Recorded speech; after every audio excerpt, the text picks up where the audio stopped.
project name is Smart Car. Now I am going to explain how does it work.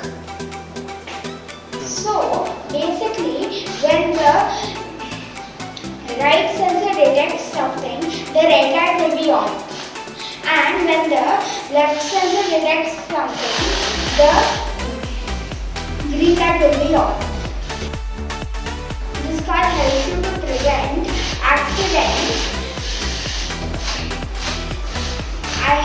We have used 2 batteries, 4 LEDs, 2 IR sensors, 1 power supply